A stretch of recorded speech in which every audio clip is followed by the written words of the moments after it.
Denmark's Prime Minister Mette Frederiksen has warned Trump to stop the threats over Greenland, saying the US cannot annex the territory.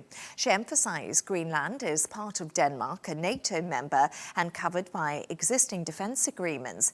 Trump doubled down, citing the island's strategic location and mineral wealth for US security.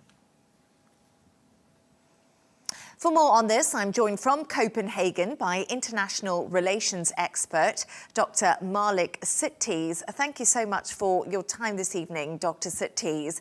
Following the US operation in Venezuela, how nervous is the government in Denmark about President Trump setting his eyes on Greenland? Thank you for having me. The Danish government, the Danish politicians at the parliament, and also the Danish civil society and media, they are all concerned about what's happening in Greenland and the position of the United States, especially after the Venezuelan situation. The concern is very big in the Danish society. The Danish media all the time discussing such an issue. It's the first time the Danish political system, especially in the field of security studies, the United States is considered one of the biggest threats for the Danish society. So it is a very big concern at the national level, and also the Danish foreign policy in general.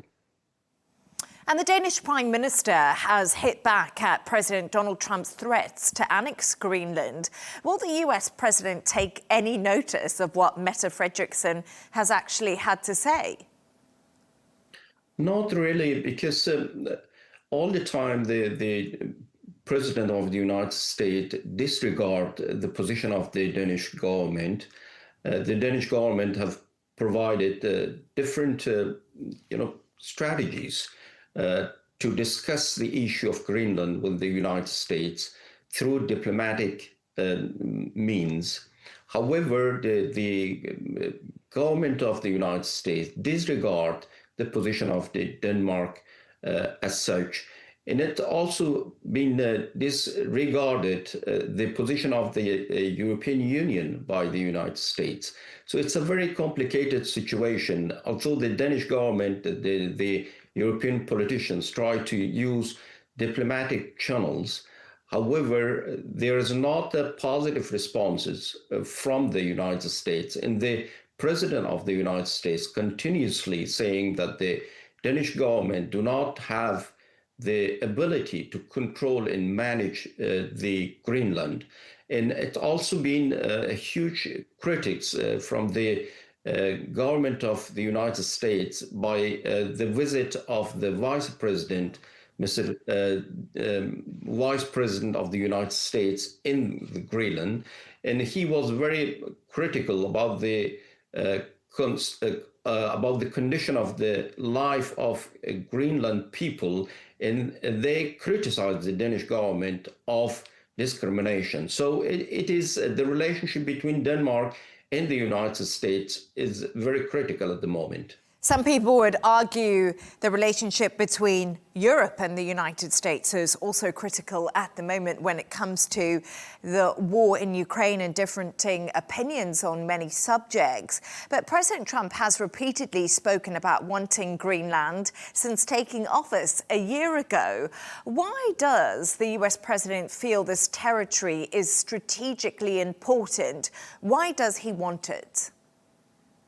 There are two elements in it. The first one, Greenland is a very rich island with a lot of very useful sources for the political and also economic system of the United States as keeping the hegemony of the United States in all over the world.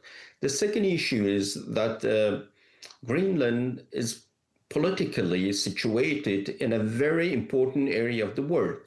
Greenland is the biggest island of the world, which is bridging the European countries to the United States and the rest of the world.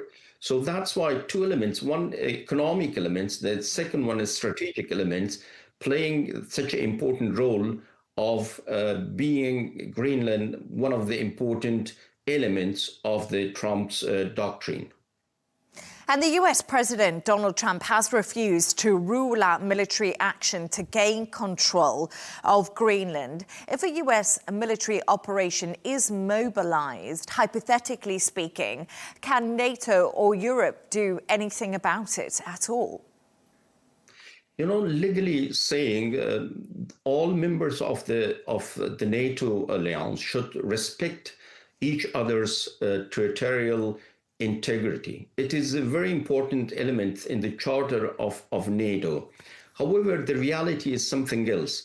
You know, the United States is the main donor and also provides equipments for NATO. So I don't think that the NATO members will sacrifice such an important role of the United States by supporting a small country with 6 million people in Denmark. So NATO will not be a good tool for the Danish government to protect themselves. So the best way is actually to provide a proper diplomatic negotiations with the support of the European Union, and even to involve some other non-European supporters of Denmark to support this idea and to provide some diplomatic negotiations with the United States, because NATO is under control of the United States. Dr. Malek Setiz, thank you so much for joining me. Brilliant to have you on the show.